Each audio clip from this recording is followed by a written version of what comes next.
नमस्कार, कसे आहात सगळे? सर्वप्रथम तुम्हाला सगळ्यांना संक्रांतीच्या खूप खूप हार्दिक शुभेच्छा. आणि आता मी तुम्हाला सुरणाची भाजी दाखवत आहे. तर सर्वप्रथम मी इथे कुकर ठेवला. ते या कुकरमध्ये आपण काय करायचं, तेल घालून घ्यायचं. तुमच्याकडे जे अवेलेबल तेल असेल ते घाला. माझ्याकडे हे थोडं बटाटे वड्यांचं तेल आहे, ते मी घालत आहे. थोडंच घाला.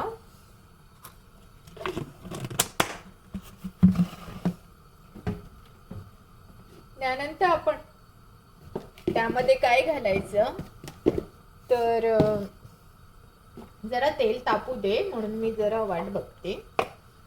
तोपर्यंत सगळे मसाले काढून घेते. जास्त काही मसाले घालायचे नाहीये. जरा मी गोडा मसाला बघते माझा. गोडा मसाला, गोडा मसाला मेन आहे या भाजीत. तर आता हे बघा, हे तेल तापलेलं आहे. तर मी थोडंसं जिरं टाकून बघते तेल तापलंय का. जिरं फुटायला लागलं म्हणजे तेल तापलं असं समजायचं. हे बघा, आवाजसुद्धा येतोय. हिंग मी शक्यतो कांद्यावरच टाकते, कारण का हिंग तेलात जळण्याची शक्यता असते, म्हणून हिंग मी कांद्यावरच टाकला. आता थोडी मोहरी टाकून घेते. मोहरी फुलते का बघते जरा. मोहरी छान फुलली पाहिजे. मोहरी तडतडली पाहिजे. ही बघा, तुम्हाला आवाज येतोय ना मोहरी तडतडल्याचा. मोहरी तडतडली की आपली फोडणी छान बसली असं समजायचं. मग इथे मी एक छोटी मिरची घेतलेली आहे बारीक कापून, ती टाकत आहे. त्यानंतर हा कांदा, त्याच्यावर मी थोडा हिंग टाकलेला, तो टाकत आहे. अशा प्रकारे जर तुम्ही सुरणाची भाजी केली तर ती खूप चविष्ट होते. तुम्ही एकदा करून बघा. आणि सुरणाच्या भाजीला तसं आंबट, गोड, तिखट अशी चव पाहिजे, तर ती भाजी खूप छान होते. तरी बघा, आता मी त्याला मस्त असं जरा सॉटे करून घेते. तुम्हाला हवं तर तुम्ही याच्यामध्ये टॅमॅटो टाकू शकता आंबटसाठी, पण मी आज टॅमॅटो नाही टाकणार आहे. मी जरा वेगळं काहीतरी टाकत आहे म्हणून तुम्हाला दाखवते. कांदा मात्र जरा लालसर करून घ्यायचा, कारण सुरण आपला 2 मिनिटात शिजतो म्हणून. पण आता हा कांदा जेव्हा आपण झाला असं थोडा सॉटे करून घेतला की मात्र याच्यावर आपले सगळे मसाले टाकायचे. हळद टाकली थोडी, नंतर आपला हा थोडा मालवणी मसाला टाकायचा, थोडा सांडला. नंतर मग आपला हा थोडा गरम मसाला टाकायचा.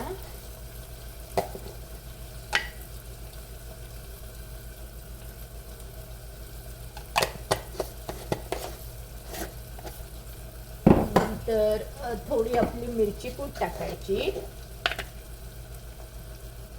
सगळं थोडं थोडं प्रमाणात टाकायचं. नंतर मग आपलं जेवणाचं सार, मीठ टाकायचं. आणि धणे जिरे पूड टाकायची. जिरं आपण टाकलंय त्यामुळे जिऱ्याची पूड थोडीच टाकते मी, पण धणे आपल्याला भरपूर प्रमाणात टाकलात तरी चालेल. ही धण्याची पूड आहे, ही जरा बऱ्याचशा प्रमाणात टाकते. गॅस मात्र बारीक ठेवा, नाहीतर कांदा जळण्याची शक्यता आहे. त्यानंतर थोडीशी साखर टाकायची, अगदी किंचित चवीला, कारण ही भाजी आंबट, गोड, तिखट अशी छान चवदार झाली पाहिजे. त्यानंतर तुमच्याकडे आलं लसूणची पेस्ट असेल तर ती टाका, नाहीतर मग किसून टाकलात तरी चालेल. आलं लसूण जर किसून टाकलात तरीही चालेल. तर आंबटपणा यायला तुम्ही त्याच्यात लिंबू टाकू शकता, तुम्ही त्याच्यात टॅमॅटो टाकू शकता, कोकम टाकू शकता, काय जे तुमच्याकडे अवेलेबल असेल ते टाका. माझ्याकडे ती कैरीची चटणी आहे, ती मी टाकते थोडीशी, त्याला छान चव येते. कैरीची चटणी म्हटली की सगळ्यांच्या तोंडाला पाणी सुटतं. तुम्ही हे पण टाकू शकता, चिंचेचा कोळही टाकू शकता हवा तर, थोडा हवं ते लिंबाचं पाणी टाकू शकता. जसं तुम्हाला जमेल तसं तुम्ही छानपैकी ते शिजवून घ्यायचं. कांदा चांगला शिजवून घ्यायचा आणि नंतर मात्र हा गोडा मसाला टाकायचा. गोडा मसाला कुठच्याही कंपनीचा घ्या, मी बादशाहचा घेते, पण तुम्हाला हवा तो घ्या आणि तो थोडा मात्र त्याच्यात टाका. गोडा मसाल्याने ह्या भाजीला खूप छान चव येते, तर तो टाका. त्यानंतर हे सगळं आपलं झालेलं आहे. आता छानपैकी ह्याला असं सॉटे करून घ्या. मस्त सुगंध सुटलेला आहे, कारण एक तर आपले मसाले म्हणजे एकदम अप्रतिम असतात. आता सुरण, आता आमच्याकडे इथे सुरण मिळताना खूप मुश्किलच असतं, पण तुम्हाला तिथे मिळणं म्हणजे मला वाटतं सगळ्यांना तिथे मिळत असते. इंडियामध्ये तर सुरण म्हणजे सगळ्यांना माहितीच आहे, पण इथे तो मिळणं मुश्किल आहे. म्हणून मी हा मेक्सिकन सुरण घेतलेला आहे. हा इथे असा ह्याच्यात मिळतो, फ्रोझनमध्ये मिळतो. तुम्हाला कापून दाखवते.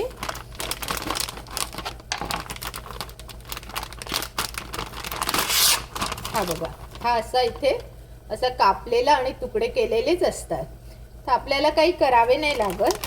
तर हा फक्त आपण ह्याच्यात आता मिक्स करणार आहोत सुरण. आणि हा त्यांनी त्याला मसालाही दिलेला आहे. हा बघा, हा त्यांनी त्याला मसाला दिलेला आहे, पण मी माझा ऑलरेडी टाकलेला आहे, त्यामुळे मी आता हा मसाला टाकत नाही आहे. हा मी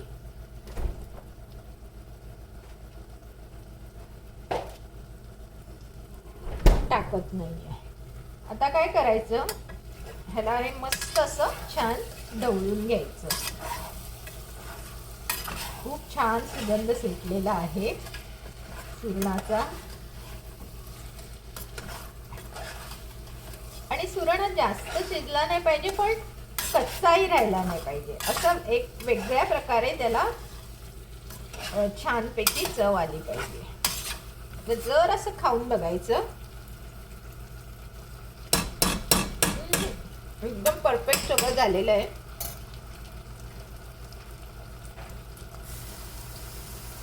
आता मी 1 कप पाणी टाकते ह्याच्यात, पण लक्षात ठेवा कधीही पाणी टाकताना पाणी हे गरम करूनच टाकायचं.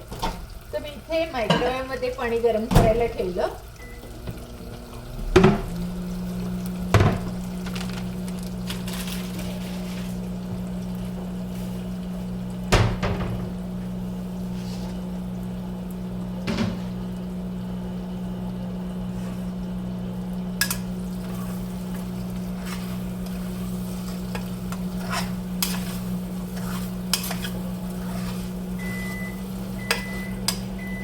आता आपलं पाणी गरम झालेलं आहे.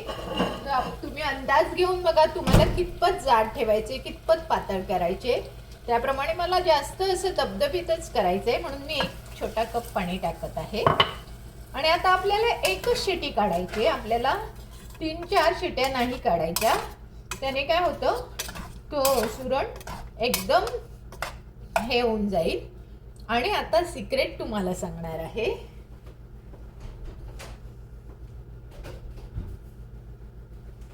थोडंसं चण्याचं पीठ घ्यायचं, अगदी 1 चमचाभर.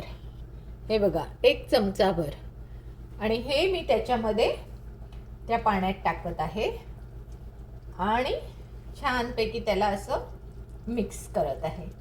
ह्याने काय होतं, थोडा रस्सा तुमचा जाडसर बनतो आणि ती भाजी सगळी एकरूप होते. पाहिलं ना तुम्ही मी केवढूसं टाकलं ते, तर तेवढंच टाकायचे आपल्याला, जास्त नाही टाकायचे. आणि चांगलं आता इथे आपण ह्याला झाकण झाकून ठेवणार आहोत. कुकर लावणार आहे आणि कुकरची एकच शिटी आपल्याला काढायची आहे, जास्त नाही काढायची. हे बघा मी इथे ठेवते. हे बघा आणि जरा मध्यम आकारावर ठेवून एक शिटी काढते आणि त्यानंतर मग भाजी आपण उघडून पाहूया.